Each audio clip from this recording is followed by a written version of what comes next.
Bienvenue au projet Parcours et Détours. Le projet Parcours et Détours s'insère dans la stratégie ou l'initiative Tracer son itinéraire et ça nous donne l'opportunité, ce projet-là, de rencontrer des professionnels de divers domaines et de vous donner la chance de leur poser des questions en direct.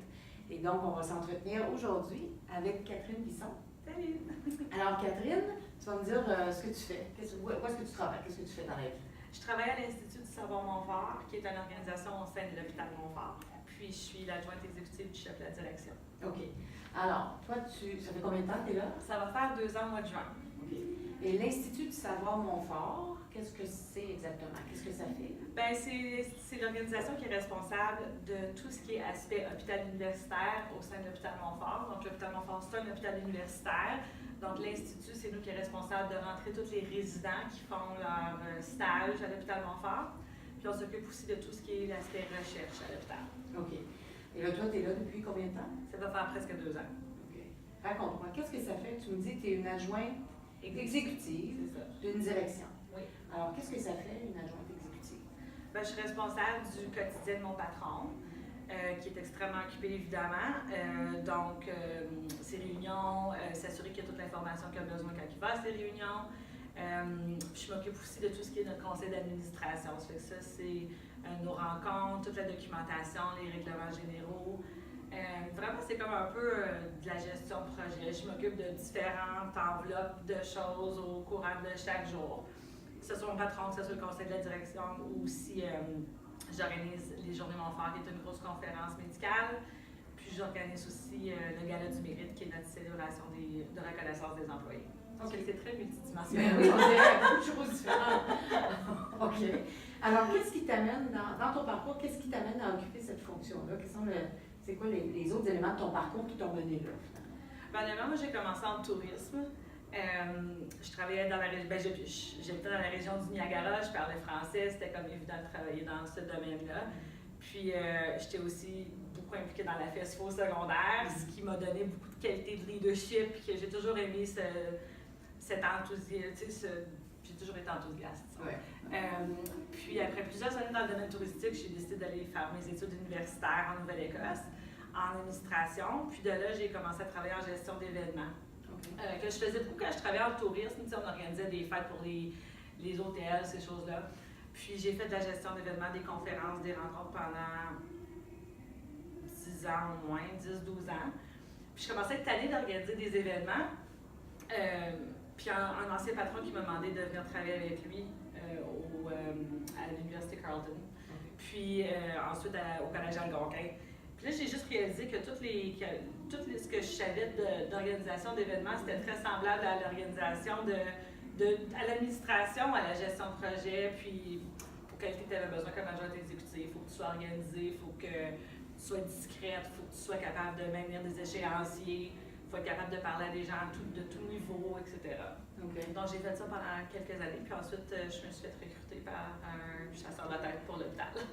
C'est bon? OK. Ouais. Alors, tu t'étais fait une réputation, parce qu'un chasseur de tête, il faut t'expliquer ce que c'est. Qu'est-ce que c'est un chasseur de tête? C'est quelqu'un qui, à l'Institut, il y avait de la difficulté à recruter.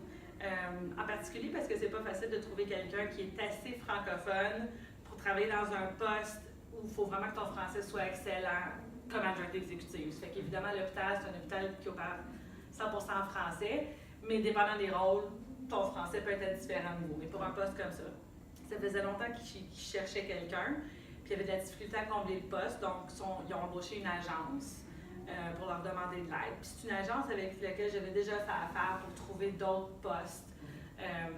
Donc, c'est pour ça qu'ils m'ont appelé. OK. Alors, c'est ça. C'est comme la chasse, là, mais la chasse à la ressource C'est humaine. ça. C'est exactement ça. Oui, okay. Oui.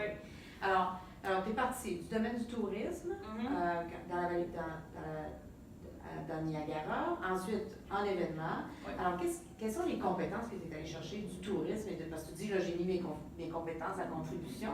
Alors, c'est quoi ces compétences-là? Bien, quand je travaillais comme guide touristique, puis éventuellement, je suis devenue superviseur de cette compagnie-là. Puis une des choses qu'on faisait, c'était de la planification. On faisait comme des soirées d'information pour les hôtels en particulier, pour leur dire qu'est-ce qu'on faisait comme tournée, puis pour qu'ils soient au courant de nos services. Puis c'est souvent moi qui organisais ces événements-là. Tu sais, souper-là, ces soirées-là. Puis moi, je pensais rien à ça. Mais là, j'ai commencé à réaliser que c'est toujours moi qui organisais toutes les choses depuis que j'étais adolescente. Tu sais, si je voulais faire quelque chose, j'étais habituée d'organiser. Ça fait qu'une fois que j'ai eu un bac en administration, j'ai été capable de vendre à un client que même si je n'avais jamais organisé une grosse conférence, j'avais organisé des petites rencontres, puis que ce que ça prenait pour organiser une petite rencontre, c'était la même chose que ça prenait pour en organiser une grosse, juste sur un plus gros échelle. Okay. Puis c'est un peu comme ça que j'ai commencé, de ce côté-là.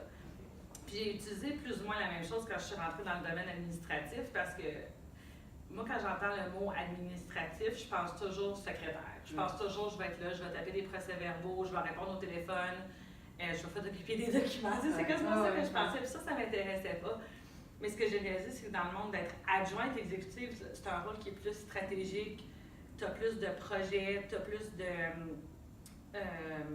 empowerment, je sais pas où il y a vraiment comme un niveau de confiance là, avec toi et avec les autres personnes qui ont le même rôle au sein de l'organisation. C'est pas toi qui as la décision finale, mais des fois tu as plus d'influence que tu penses parce que tu connais ce qui se passe partout. Ça fait que, en coordination d'événements, je trouve que j'ai appris à être capable de gérer toutes sortes de différentes affaires. C'est que ça c'est bien traduit dans ce domaine-là. C'est quoi les compétences humaines? Parce qu'une adjointe exécutive, comme tu dis, ça ne fait pas des photocopies. Hein? Non. À l'occasion, j'imagine que tu fais une photocopie. Oui, c'est certain. Comme beaucoup de choses, d'autres. Oui. Mais c'est quoi les compétences humaines que tu as besoin? Parce que tu as vraiment une fonction c'est relationnel. Alors, c'est quoi les compétences qu'on appelle un peu les compétences, les soft skills que tu as besoin pour occuper une fonction comme ça? Comme point de vue comme personnalité, tu veux dire? Ben, faut que tu aies énormément de discrétion parce que tu as accès à beaucoup d'informations confidentielles en tout temps. Puis ça peut être de l'information confidentielle qui a affaire avec un de tes bons amis au travail. Ça peut être de l'information confidentielle qui a affaire avec le bon ami de quelqu'un avec qui toi t'es bon ami au travail. Ça peut être de l'information confidentielle qui a des répercussions, pas juste au sein de ton organisation, mais à l'extérieur de l'organisation. Puis des fois, c'est excitant de connaître cette information-là, mais ça ne veut pas dire que tu peux vraiment pas en parler. Puis ça peut être difficile, surtout au début, parce que tu peux juste pas. T'sais. Même si tu as un super bon buddy au travail, ce genre d'information-là, ça ne sort pas de toi. Ça fait que ça, c'est un soft skill intéressant. Là. Mais sinon, je pense que l'important, c'est d'avoir, tu as besoin de beaucoup d'énergie parce que c'est beaucoup de stress. Puis, si tu es quelqu'un qui ne gère pas bien ton stress, c'est peut-être pas le bon poste pour toi. Ce qui est une priorité à 9h le matin est probablement plus une priorité à 9h10 le matin. Il faut toujours que tu sois capable de t'adapter dans ta tête puis d'essayer d'établir qu'est-ce qui est prioritaire, puis aussi de savoir que tu finiras jamais tout ce que tu as à faire. C'est comme la liste finira jamais. Qu'est-ce qu'il faut que tu fasses aujourd'hui? Ça fait que tu as besoin de la patience puis beaucoup d'habilité, c'est ça, de multitasking. Oui, c'est ça. En bon français. De faire du bon multitâche. Parce que là, tu parlais de différents projets que tu peux être en train de... Alors, tu as une fonction de suivre l'agenda ou puis même gérer l'agenda de ton directeur. Oui. Puis tu as aussi faire activement coordonner des rencontres. Puis là, tu as des événements. Fait que tu as des rencontres, des réunions, fait des choses qui sont plus structurées, plus régulières. Après ça, tu as des choses qui sont comme des événements spéciaux. Fait que tout ça, tu peux pas faire. Pas juste une chose à la fois, hein? C'est un peu en même temps. Oui, puis c'est aussi d'être capable de savoir, comme la première année, c'est toujours la plus difficile parce qu'il faut que tu passes à travers un an pour voir tout ce qui se passe dans un cycle. C'est un peu comme ça que j'appelle ça. C'est que ma première année, moi, j'avais pas réalisé que une fois que la grosse conférence des Journées Montfort était terminée, que 2 semaines plus tard, c'était notre assemblée annuelle, puis que 2 semaines après ça, c'était la formation des nouveaux membres du CA, puis qu'après ça, c'était les vacances d'été, puis j'ai été tellement occupée pendant 5 mois, comme je ne voyais plus la lumière au bout du tunnel, je ne le savais pas. Mais là, cette année, je suis dans cette zone-là en ce moment, mais là, je le savais. Ça fait que là, en organisant les Journées Montfort, je m'assurais de pas juste organiser la conférence, mais d'aussi planifier l'assemblée annuelle, en sachant que quand les Journées Montfort sont terminées, ces autres choses-là sont encore là. Ça fait que je trouve que ça devient plus facile à gérer quand on sait, quand on l'a fait une fois. Même si c'est toujours des nouvelles choses. Dis-moi, qu'est-ce qui gratifiant? Qu'est-ce qui est le plus, comme quand tu sais là, que tu finis ta journée et tu dis, OK, ça c'est une bonne journée, là, j'étais dans les baskets aujourd'hui. Qu'est-ce qui se passe à ce temps-là? Je pense qu'une des choses que, il y a plusieurs choses que j'aime de mon travail, mais j'ai vraiment un peu le pouls sur ce qui se passe au sein de l'ISM. Tu sais, les gens, je passe mon temps à les jaser avec eux autres, tu sais. Puis eux autres, ils savent que moi, j'ai la ligne directe avec le bureau du chef de la direction. Ça fait que ça arrive plus souvent que j'aurais pensé que les gens parlent d'un problème qu'ils ont, qu'ils ne sentent pas qu'on le sait au secrétariat général, je veux dire. Puis qu'à l'intérieur des fois, c'est une conversation d'1 heure, le problème est réglé, même si c'est quelque chose qui a affecté cette personne-là pendant des mois et des mois et des mois, mais qui ne pensait pas d'en parler. Moi, des fois, je prends pour acquis que je suis dans le bureau du chef de la direction, puis je réalise pas qu'il y a certaines personnes qui trouvent ça intimidant de lui parler. Mais ils se sentent confortables de me parler à moi. Ça fait que je trouve ça, j'aime ça. Je trouve que. Puis, une fois que c'est arrivé une fois, ces gens-là tout à coup sont plus à l'aise.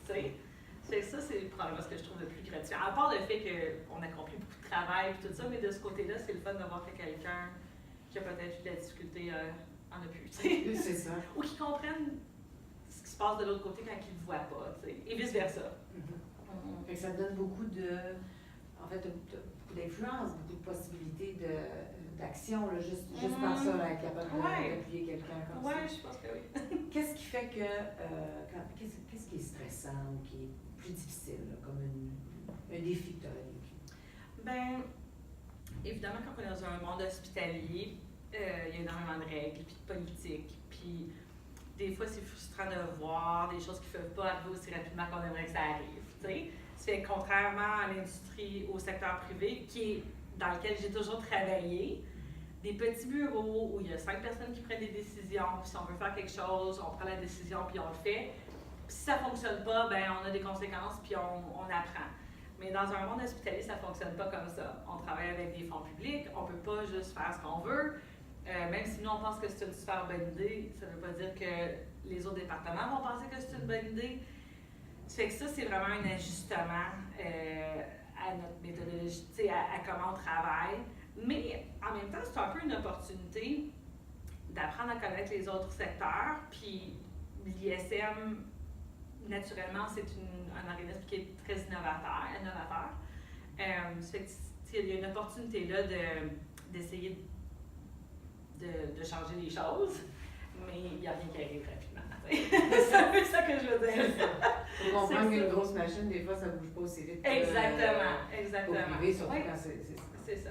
Mais en même temps, en ayant passé tellement de temps au privé, je trouve qu'il y a vraiment des avantages et des désavantages des deux côtés. Ça fait que c'est peut-être un désavantage là, mais j'ai jamais travaillé dans un endroit où j'ai un fonds de pension, où j'ai il y a des avantages qui sont disponibles aux employés là-bas que j'aurais pas eu avant. C'est ça.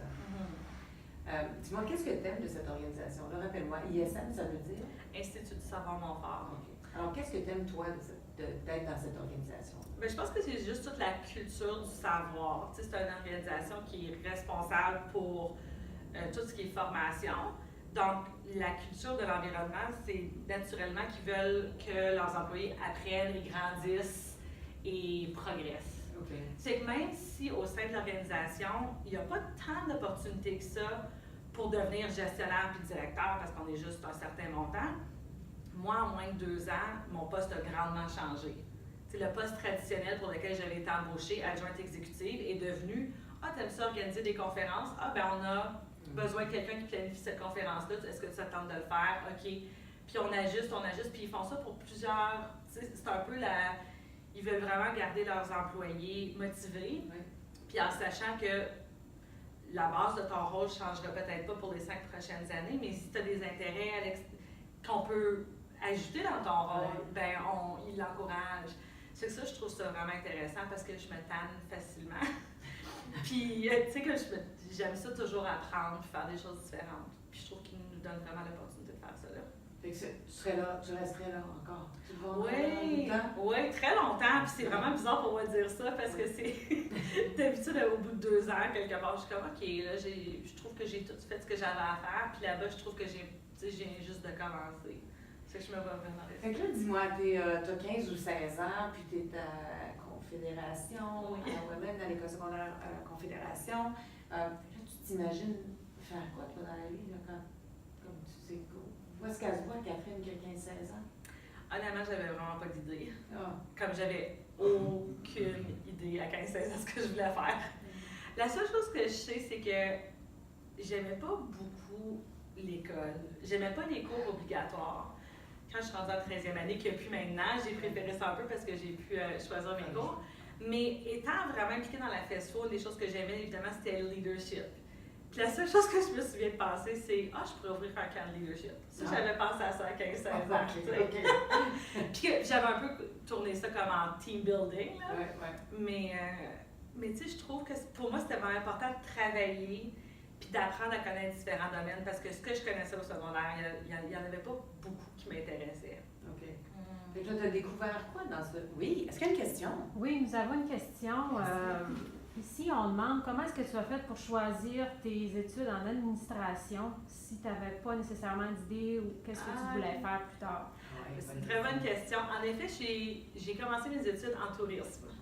Ça fait que j'ai trouvé une université en Nouvelle-Écosse qui offrait un bac en tourisme, Tourism and Hospitality. Puis c'est pour ça que je suis retournée aux études.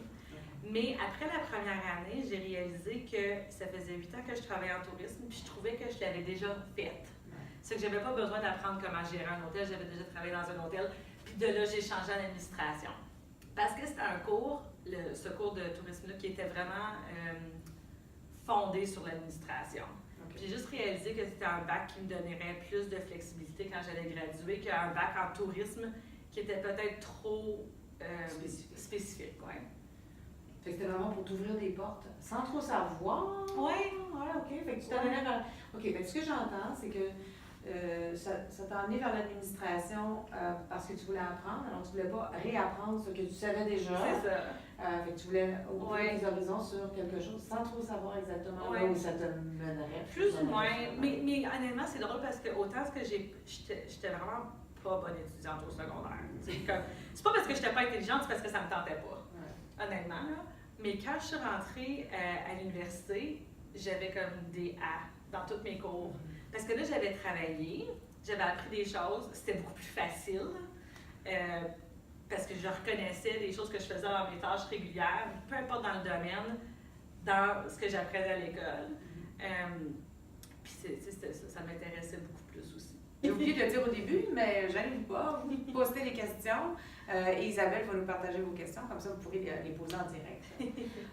Alors là, je vais te ramener quand tu étais à la Confédération. Est-ce que tu avais imaginé que, parce que tu es une francophone, tu es parfaitement bilingue, tu as travaillé en anglais et en français, qu'est-ce que ça t'apporte? Qu'est-ce que ça t'a apporté ça, dans ton parcours, ton bilinguisme et de maintenir finalement ton bilinguisme?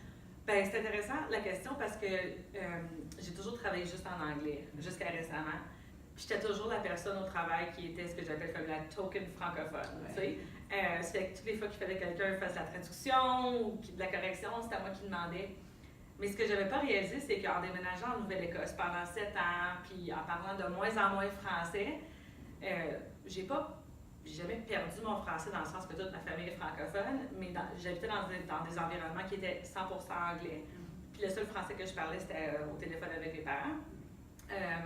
C'est que j'ai réalisé que j'en perdais un petit peu, puis il a fallu que je le retravaille un peu. Quand les gens me demandaient de traduire des choses, j'étais capable de le faire, mais je n'étais jamais 100% certaine si c'était un peu trop comme franglais un peu. Mais quand je suis redéménagée ici, ça c'est revenu beaucoup plus rapidement. Puis en commençant à travailler à l'hôpital Montfort, ce qui est vraiment intéressant, c'est que là, je suis devenue la personne à qui les gens posent des questions en anglais. Ça, je m'attendais tellement pas à ça, mais je suis comme de loin la plus bilingue dans mon bureau.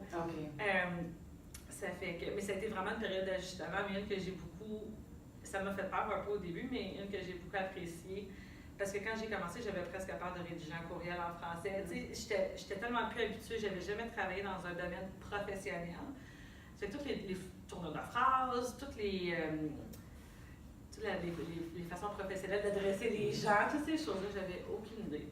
Mais tu sais, c'est c'est venu très, très rapidement. Puis là, je suis vraiment, c'est drôle, je peux même pas m'imaginer pas travailler en français. Oui, c'est vrai, hein? Oui! Tu as déjà cette opportunité-là. Non, mais j'aime ça parce que toute ma vie personnelle est en anglais. Ça fait que c'est vraiment le fun, tu sais, j'aime ça faire les deux. Ouais. Une question, Isabelle. Oui, on a une autre question ici.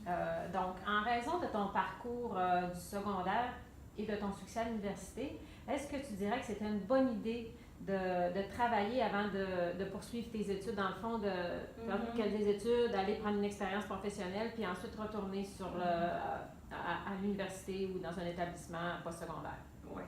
Pour moi, c'était définitivement la meilleure chose.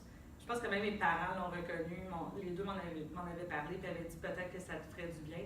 Je pense pas que c'est le parcours pour tout le monde, parce que je connais des gens, moi, qui sont pas allés faire leurs études postsecondaires après le secondaire, puis qui sont comme jamais vraiment allés, puis là, le regrettent, tu sais. Mais dans mon cas, ça a vraiment été la meilleure chose parce que j'aimais pas l'école.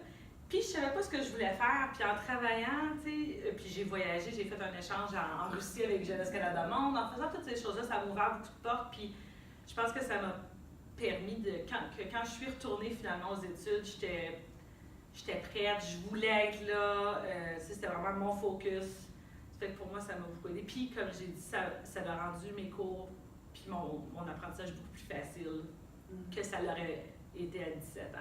Parce qu'il faut, une des choses qu'il faut se souvenir, c'est que parce que j'ai grandi au Québec, puis ensuite déménagé en Ontario. Moi, quand j'ai gradué la 13e année, j'avais juste 17 ans. Puis tout le monde d'autre avait 19 ans. Puis ces 2 années-là j'étais pas prête. Fait que, dans le fond, tu es allée apprendre à te connaître. Un peu, oui, c'est ça. C'est ça, exactement. Puis j'aurais jamais su quoi prendre. Je savais. Tout ce que je savais, c'est que je voulais plus habiter dans la région du Niagara. C'est que je suis déménagée ici, mais je travaillais ici. C'est ça. C'était juste. Il fallait juste que je sorte de la petite ville et que j'aille quelque chose d'un peu plus gros. Exact. Ouais. Des fois, c'est juste qu'on a besoin d'aller ailleurs pour se retrouver. Absolument. C'est rendu jusqu'en Russie. Oui, ça. Voilà. C'est vrai. Oui. Oui, on a une autre question. Est-ce que tu as toutes fait tes études en français? Non, j'ai fait toutes mes études primaires, secondaires en français, mais je suis allée à l'université en anglais. Puis ça, encore là, ça a été une période vraiment intéressante. Le premier semestre, les profs me laissaient écrire mes examens avec un dictionnaire anglais-français parce que j'avais tout appris la base en français à l'école secondaire francophone. Puis, 7 ans plus tard, quand je suis allée faire mes études universitaires, tu sais, des fois, je savais pas. C'était toutes des choses que je savais, mais que je ne connaissais pas nécessairement en anglais. Mais une des choses qu'il faut savoir, c'est que moi, j'ai vraiment juste appris à parler anglais comme à 14-15 ans. Avant ça, je parlais presque pas anglais. Ça fait que pendant le temps que j'ai déménagé en Nouvelle-Écosse, je me considérais pas bilingue, mais comme je suis beaucoup plus bilingue maintenant que je l'étais à ce moment-là. Donc, ça a été une petite transition. Oui, c'est ça. Ça, c'est intéressant, cette notion-là, parce que des fois, on a l'impression on devrait finir le secondaire et être parfaitement bilingue, alors que c'est la démonstration que... Puis je pense que l'intention du projet, c'était ça aussi, c'est que chaque personne a un parcours, puis le bilinguisme, si tu considères que c'est important, puis c'est une compétence que tu veux développer, comme ce que tu as fait, si c'est aller à l'université puis faire ce parcours-là, revenir travailler à Montfort et décider que tu veux devenir bonne, dans le fond, puis pas t'arrêter au fait que tu peux ressentir que peut-être tu n'es pas à la hauteur, mais dire, OK, je vais y aller puis je vais apprendre. C'est ça. Oui, absolument. C'est ça. Mais une des choses que je peux dire aussi, c'est que, tu sais, en étant à l'école francophone à Welland, il y a plusieurs personnes qui étaient dans mes classes qui n'ont même pas de parents francophones, qui ont vraiment 2 parents anglophones, tandis que moi j'avais l'avantage de parler en français à la maison. Eux autres, leur seule opportunité de parler français, c'était à l'école. Mais c'est incroyable le montant de ces personnes-là que je connais qui encore parlent français encore, tu sais, 22 ans plus tard, puis que ce bilinguisme-là les ont menés directement aux emplois où ils ont, tu sais. À Ottawa, on en voit beaucoup parce que pour travailler, tu sais, à Ottawa, c'est le gouvernement fédéral, puis presque tous ces postes-là, c'est des postes bilingues.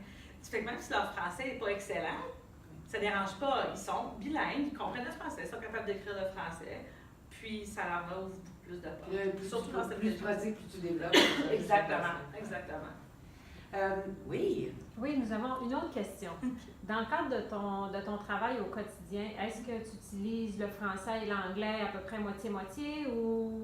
Non, j'utilise 99% français dans mon quotidien de travail. C'est très, très rare que j'aie à faire affaire en anglais, sauf avec des partenaires externes ici et là.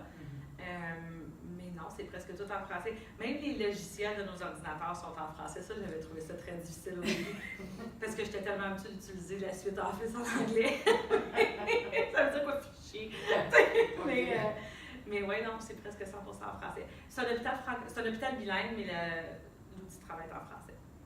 C'est bon. Puis à l'Institut du savoir, c'est partie de l'hôpital, mais c'est particulièrement, l'activité se fait Tout en encore français. plus en français. Oui. Une des choses dont on parlait tantôt avant le début de l'entrevue, c'est le genre d'équipe avec laquelle tu travailles. Okay? Fait que parle-moi un peu de, parce que tu ne travailles pas tout seul, puis tu ne travailles pas tout seul avec la direction non plus. Non. Alors, tu fais partie de quelle sorte d'équipe? Alors, qui sont les gens avec qui tu transiges normalement? Normalement, je me promène pas mal partout dans l'hôpital. Je veux dire, au sein de l'ISM comme tel, on est une 50aine d'employés, puis de ces 50-là, comme je t'expliquais, il y a 38 différents rôles. Okay. Ça fait qu'il y a des gens qui sont spécialistes en simulation, qui sont responsables pour opérer les simulations que les docteurs utilisent pour apprendre comment faire des chirurgies, puis tout ça de produits. Ça fait que je fais affaire avec ces gens-là, je fais affaire avec les spécialistes en apprentissage. Mais du jour au jour, je fais plus affaire avec les autres adjointes exécutives des vice-présidents de l'hôpital puis du président de l'hôpital. Je fais beaucoup affaire avec les ressources humaines parce que je suis pas mal impliquée avec les embauches qu'on fait à l'ISM. Je fais beaucoup affaire avec les finances parce que c'est moi qui s'occupe de toute la réconciliation financière, une partie de la réconciliation financière de notre équipe. Je me promène vraiment pas mal partout. Tu as une fonction qui touche autant les ressources humaines que l'éducation, la formation, que la planification, que les finances. Tu parlais d'être capable de faire du multitâche, puis d'être dans plusieurs sphères complètement différentes. Oui, c'est vraiment différent, mais moi j'apprécie beaucoup ça parce qu'au secrétariat général où je suis, on est vraiment responsable de tout ce qui est service corporatif qu'il appelle. Ça fait que j'aurais pas pensé que comme adjointe exécutive, j'ai l'opportunité de faire des choses qui sont liées aux ressources humaines, par exemple. Pas juste de coordonner les entrevues, mais d'envoyer des guides d'entrevue, puis d'organiser les appels pour les références. Puis, tu sais, tout à coup, comme un an et demi plus tard, j'ai fait tellement de choses en ressources humaines que ça, je trouve ça vraiment intéressant. Ça ne veut pas dire que je veux travailler en ressources humaines, mais j'aime que ça fait partie de mon rôle. Je pense que c'est ça que je trouve le fun. J'ai vraiment comme mes mains dans toutes sortes d'affaires, oui, c'est ça. Il y en a que j'aime moins que d'autres, mais. Ça, c'est comme dans tout. C'est ça, c'est comme dans tout. Mais tu sais, ça fait qu'il n'y a jamais une journée qui est pareille. La chose que tu aimes le plus faire? La chose que j'aime le plus faire. C'est une bonne question, puis j'ai de la difficulté à la répondre parce que c'est probablement. Honnêtement, je sais pas parce que j'aime vraiment comme pas mal toute ma job. J'ai de la misère à choisir une chose parce que c'est vraiment juste, tu sais, à l'intérieur d'une heure, je peux faire 8 différentes choses qui sont pas du tout reliées. C'est ça que j'aime faire dans ma job. C'est le fait que c'est très rare que j'aille m'asseoir puis travailler sur une chose pendant 2 heures de temps. J'ai pas le niveau d'attention pour ça. Puis ça fait que j'aime ça, que ça fait pas partie de mon rôle. Mais, tu sais, j'ai toujours beaucoup aimé planifier des événements. Puis comme je te disais, même si ça me tente plus de planifier des événements à temps plein, je suis vraiment contente de pouvoir en garder un ou deux parce que ça, je trouve ça vraiment le fun de planifier quelque chose puis de voir ce que ça a l'air à la fin. Là, qui décide ce que tu fais dans une journée? C'est une combinaison. Okay. Je m'assois jamais avec quelqu'un au début de la journée pour passer à travers ce que j'ai à faire pour la journée. C'est plus, ça m'arrive par courriel, ça m'arrive partout, puis ma méthodologie de travail, ça a toujours été le matin, je regarde ma liste, je la mets en priorité. Puis à la fin de la journée, je reprends la liste, puis là, je la réorganise pour la journée d'après, parce que ça change constamment d'une minute à l'autre. C'est moi qui organise mon temps à tous les jours. Par contre, des fois, la liste, ça devient 3-4 pages de long. Puis là, il faut que je prenne la liste, puis que j'aille parler à mon patron, puis que je dise, voici ce que j'ai. Il va falloir qu'on travaille ensemble pour établir des priorités parce qu'on ne pourra jamais, je ne peux pas faire 4 pages de choses. C'est sûr que de ce côté-là, c'est certain qu'on en discute, mais c'est un poste qui est. C'est très indépendant. Tant son temps, je pense que l'attente, c'est que ton travail soit fait. C'est ça. Fait qu'on te laisse tranquille, on est tout occupé, fais ton travail. Si tu penses que tu ne pourras pas faire ton travail, on s'en parle. si je remarque que ton travail n'est pas fait, on va s'en parler. Mais sinon, c'est un environnement pas mal hands-off, que moi j'aime beaucoup, beaucoup, parce que j'aime pas ça quand il y a quelqu'un qui est assis à côté de moi qui me dit quoi faire à toutes les minutes. C'est pas pour moi, ça.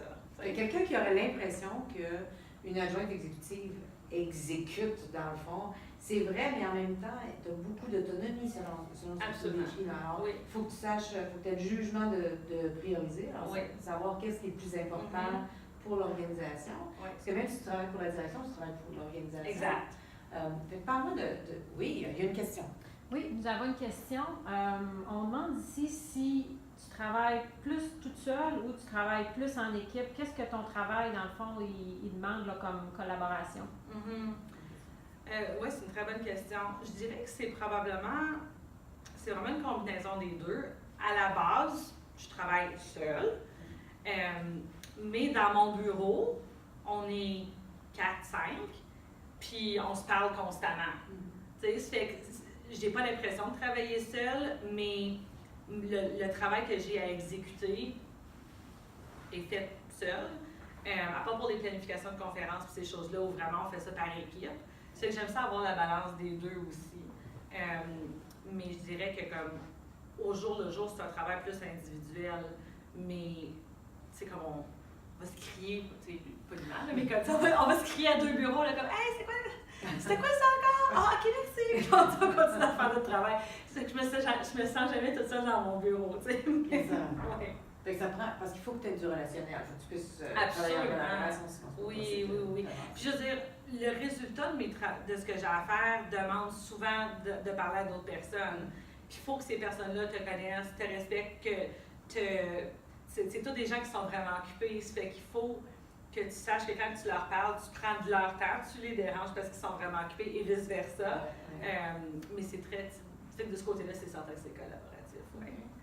Une autre question? Oui, on a une autre question. Alors, quel conseil pourrais-tu donner à un élève qui souhaite occuper ce genre de poste plus tard? Ah, c'est une bonne question. Je pense que c'est important de... mon Dieu. Il faut que tu sois organisé. Je te suggérais même de faire un stage. Il y a beaucoup d'opportunités de stage, comme va voir c'est quoi travailler dans un bureau, va voir c'est quoi le jour du jour. Fais du job shadowing avec quelqu'un qui est dans ce rôle-là, assis-toi avec eux, suis-les pour une semaine pour vraiment apprendre le flow. Parce que toutes les adjointes sont différentes, tous ces postes-là sont différents, puis c'est grandement dépendant, un sur l'organisation, puis deux aussi sur le patron. Ça fait que c'est important de voir dans quel domaine qui t'intéresse. Est-ce que tu veux devenir adjoint exécutif parce que c'est le rôle qui t'intéresse, ou est-ce que tu veux faire ça parce que tu veux vraiment être dans cet environnement de travail-là, puis c'est une bonne façon de le faire. Que je pense que c'est plus une recherche. Le rôle traditionnel existe partout. Il n'y a pas une organisation qui n'en a pas presque. Ça fait que c'est plus, je pense, savoir c'est quoi, quel aspect de ce rôle-là qui t'intéresse, puis c'est quoi peut-être même comme tes passions qui te mèneraient dans le domaine qui pourrait être le plus intéressant là-dedans.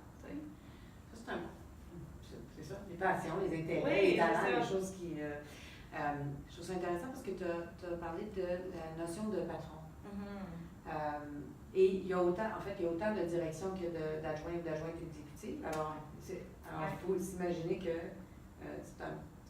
les gens se cherchent des adjoints Absolument. exécutifs. C'est pas quand même... C'est pas une opportunité, c'est tout. C'est ça. Beaucoup, oui, dans tout ça d'environnement. Oui. Toi, quand tu recherches un patron, qu'est-ce que tu recherches? Pour moi, c'est vraiment important de trouver quelqu'un avec qui je vais bien m'entendre. Puis quelqu'un qui a... Tu sais, on parlait de ça un peu tantôt, c'est les mêmes valeurs, la même idée de comment travailler d'une journée à l'autre. Tu sais, il y a des patrons qui sont plus micro, qui veulent vraiment tout contrôler, puis vraiment voir ce qui se passe dans leur organisation. Il y en a d'autres qui font confiance à leur personnel, puis savent qu'ils sont occupés avec leurs autres choses. Je pense que c'est important de trouver quelqu'un qui a une personnalité qui va bien s'adapter à la tienne, parce que quand tu es l'adjointe exécutive, il faut qu'il y ait énormément de confiance là, entre les deux personnes. Tu peux pas, ton patron ne peut pas te faire confiance, c'est certain que ça vient avec le temps, puis ça peut prendre du temps. Même dans mon cas, ça a pris, je dirais, presque 1 an. Mais une fois que c'est là, c'est tellement, tu sais, c'est vraiment comme une paire, là, quand tu travailles vraiment comme deux, hein. Ça fait que je pense que c'est ça, c'est là l'importance de vraiment trouver la personne qui te complémente le mieux, et vice-versa. Ouais. Ça, c'est intéressant, tu en as parlé tantôt, tout l'aspect relationnel, confiance, pour s'assurer qu'il y a un arrimage de valeurs, que tu t'entends pas juste bien où c'est le fun, mais que dans l'éthique de travail et tout, mais on entend parler de direction, d'exécutifs, de présidents d'entreprise qui viennent dans une nouvelle organisation, qui changent d'organisation et qui viennent avec leur adjoint ou adjointe exécutive, parce que c'est comme on recommence pas ça. C'est ça. Quand on est une direction, un chef, un leader, l'entreprise ou un président, on veut... Mais c'est que ça prend tellement de temps, vraiment savoir comment travailler ensemble. Tu sais, je peux même te donner un exemple ridicule, mais on a quelqu'un qui est absent en ce moment, puis c'est la fin de l'année, il faut qu'on compile nos finances. Mon patron, il trouve ça plate à mort de s'asseoir dans une salle et parler pendant les heures de finances, mais il fallait qu'il le fasse.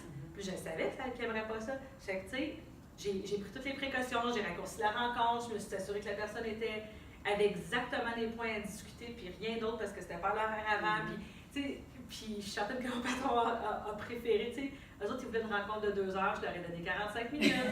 Ils ont réussi à tout faire en 45 minutes, tu sais. C'est juste de connaître la personne pour qui tu travailles pour être capable de limiter. Puis en même temps, je le sais que lui, il a vraiment une passion pour le Gala du mérite. On fait un gros spectacle de reconnaissance pour les employés. Ça ne fait pas partout partie de son rôle, mais c'est sa passion, puis il donne son temps pour ça. C'est certain que ça, je l'encourage, puis je m'assure qu'il y a toujours le temps de le faire. Je pense que c'est important. Puis lui, il fait la même chose pour moi. Moi, il me connaît assez bien que s'il y a un gros festival de musique une fin de semaine, puis il sait que je veux y aller, il est comme, oh mon Dieu, va-t'en, bon vendredi, vas-y, amuse-toi.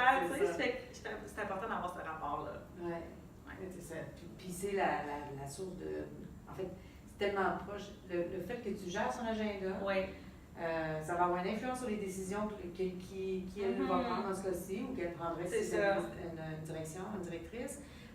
Et donc, l'influence sur l'avenir de l'organisation parce que tu as accordé 45 ou 1 heure ou 2 heures à quelqu'un ou pas. Fait que tu as à prendre des décisions qui vont avoir un impact énorme sur l'organisation en général. Si tu avais à parler à Catherine, qui a 16-17 ans, qui vient de finir le secondaire, qu'est-ce que tu lui dirais à cette Catherine-là? Je pense que je me dirais avoir confiance en toi. T'sais? C'est pas que j'avais pas confiance en moi, mais je pense que je reconnaissais pas les choses que j'avais faites à cet âge-là, surtout avec la FESFA, dans les camps de leadership, toutes ces choses-là, je mettais pas de valeur à ça. J'adorais ça, mais je réalisais pas où ça allait m'amener plus tard.